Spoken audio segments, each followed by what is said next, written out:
An Episode of War by Stephen Crane. The lieutenant's rubber blanket lay on the ground, and upon it he had poured the company's supply of coffee. Corporals and other representatives of the grimy and hot-throated men who lined the breastwork had come for each squad's portion. The lieutenant was frowning and serious at this task of division. His lips pursed as he drew with his sword various crevices in the heap until brown squares of coffee, astoundingly equal in size, appeared on the blanket. He was on the verge of a great triumph in mathematics, and the corporals were thronging forward, each to recap a little square, when suddenly the lieutenant cried out and looked quickly at a man near him as if he had suspected it was a case of personal assault. The others cried out also when they saw blood upon the lieutenant's sleeve. He had winced like a man stung, swayed dangerously, and then straightened. The sound of his hoarse breathing was plainly audible. He looked sadly, mystically, over the breastwork at the green face of a wood, where now there were many little puffs of white smoke. During this moment the men about him gazed statue-like and silent, astonished and awed by this catastrophe which happened when catastrophes were not expected, when they had leisure to observe it.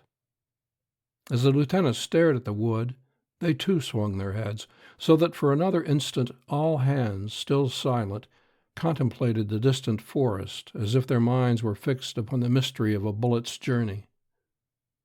The officer had, of course, been compelled to take his sword into his left hand. He did not hold it by the hilt. He gripped it at the middle of the blade, awkwardly. Turning his eyes from the hostile wood, he looked at the sword as he held it there, and seemed puzzled as to what to do with it, where to put it. In short, this weapon had of a sudden become a strange thing to him. He looked at it in a kind of stupefaction, as if he had been endowed with a trident, a scepter, or a spade. Finally he tried to sheathe it. To sheathe a sword held by the left hand, at the middle of the blade, in a scabbard hung at the left hip, is a feat worthy of a sawdust ring.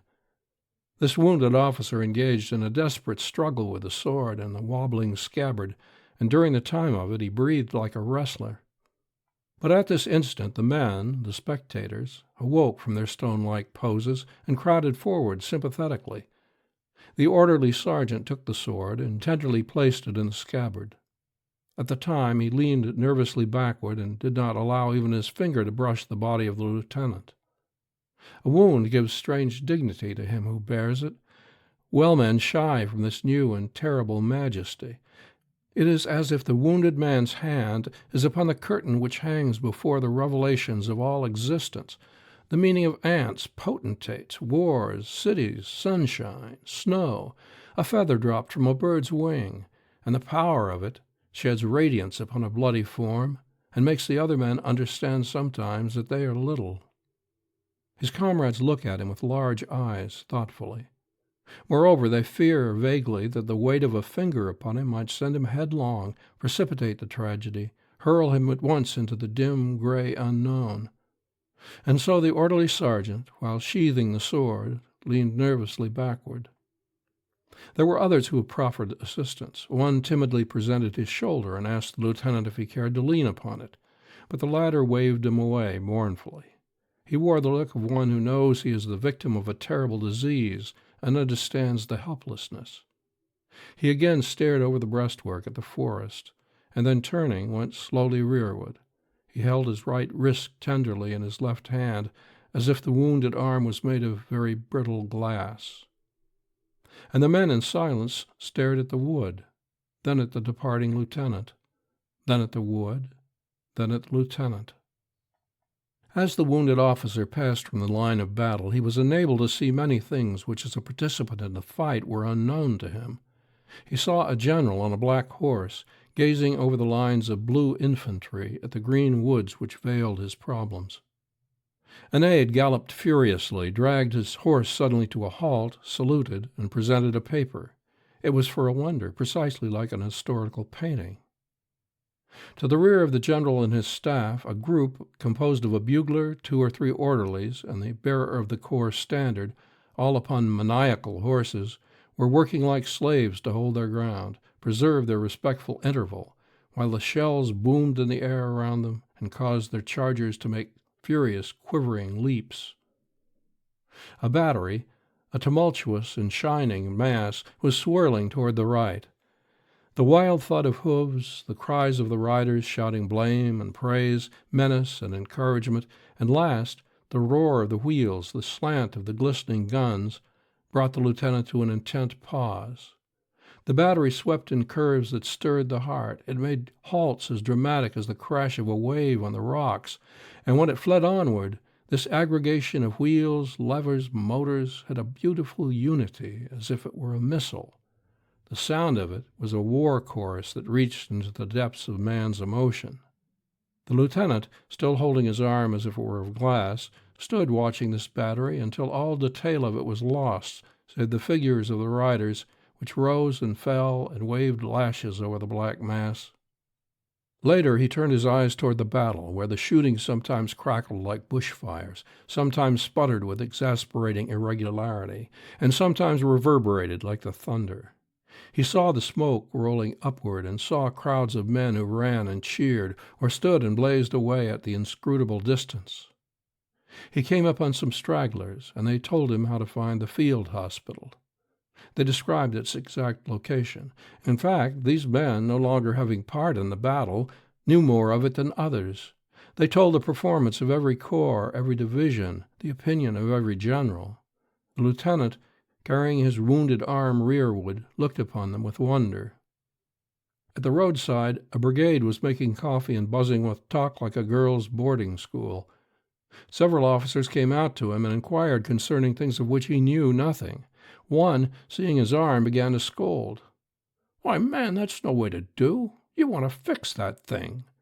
He appropriated the lieutenant and the lieutenant's wound. He cut the sleeve and laid bare the arm, every nerve of which softly fluttered under his touch. He bound his handkerchief over the wound, scolding away in the meantime. His tone allowed one to think that he was in the habit of being wounded every day. The lieutenant hung his head, feeling in this presence that he did not know how to be correctly wounded.